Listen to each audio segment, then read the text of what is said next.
In the red corner, weighing in at 50 tons, with teeth the size of butcher knives and a bite force that could crush a tank, the Megalodon, the shark that ate whales for breakfast.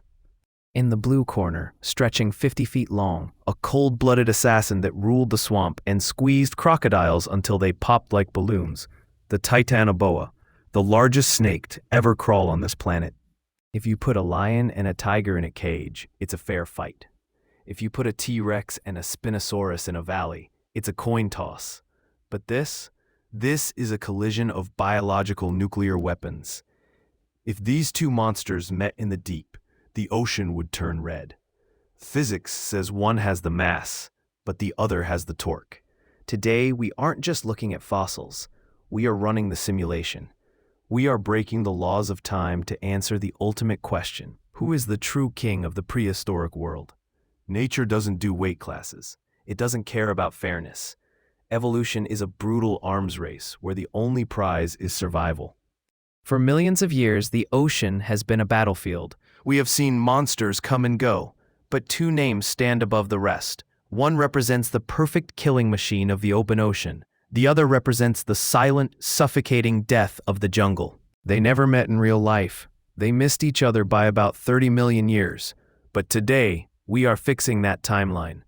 We are taking the two deadliest apex predators in history, analyzing their weapons, their armor, and their kill styles, and forcing them into a deathmatch.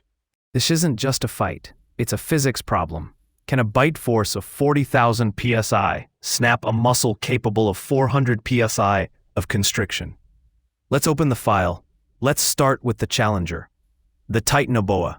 To understand this creature, you have to forget everything you know about modern snakes. An anaconda is scary. A python is dangerous. The Titanoboa was a biological impossibility. It lived during the Paleocene era, right after the dinosaurs died out. The Earth was hot, humid, and terrifying. This heat allowed cold-blooded reptiles to grow to insane sizes. The stats. Titanoboa grew up to 48 feet long. That is longer than a standard school bus. It weighed roughly 2,500 pounds. To put that in perspective, that is a snake that weighs as much as a compact car. The weapon. It didn't use venom. Venom is for cowards who can't overpower their prey. Titanoboa used constriction, but this wasn't a hug. This was hydraulic warfare. When Titanoboa wrapped around you, it exerted a pressure of 400 pounds per square inch. Imagine lying down on the pavement and having the Brooklyn Bridge placed on your chest. That is the pressure. It didn't just suffocate prey, it shattered them. It would cause immediate circulatory arrest. The blood in your veins would stop moving. Your heart would try to pump against a wall of muscle and simply explode. The diet. We know it ate giant turtles and massive crocodiles. It didn't just kill them, it swallowed them whole. Its jaws could unhinge to swallow a creature the size of a cow. In its prime, the Titanoboa wasn't just a predator, it was a natural disaster. If it grabbed you, you were already dead. You just hadn't stopped twitching yet. Now, let's look at the champion, Ototus Megalodon. While Titanoboa ruled the swamps, Megalodon was the landlord of the entire ocean. It appeared 20 million years later, during the Miocene, and it puts the mega in Megalodon. The spats. Estimates vary, but scientists believe Megalodon reached lengths of 50 to 60 feet. While it was only slightly longer than the Titanoboa, it was significantly heavier. We are talking about 50 to 70 tons of muscle, cartilage, and teeth. That is 20 times heavier than the snake. The weapon. The mouth. This is the single most destructive biological weapon ever evolved. A megalodon's jaw spanned 9 feet wide. You could stand inside its mouth without bending over. But it's not the size, it's the force. Humans have a bite force of about 160 psi. A great white shark has about 4,000 psi. The megalodon?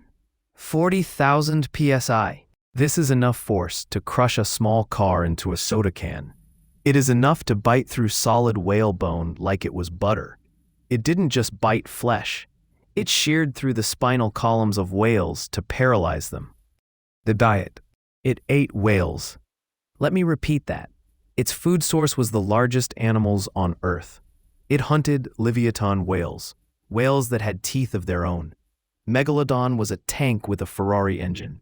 It was fast, it was heavy, and it was hungry. Before they fight, we need a venue. This matters.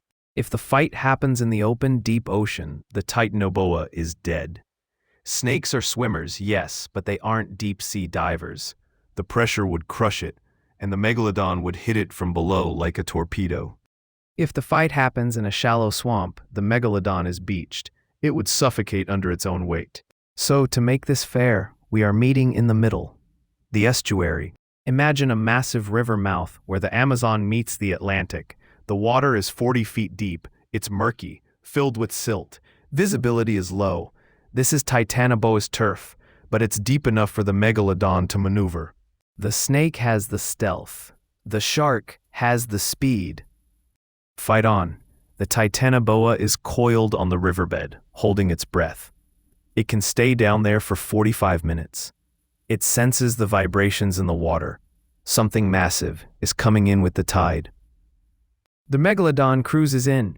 It's hunting giant sea turtles. It relies on smell and electroreception.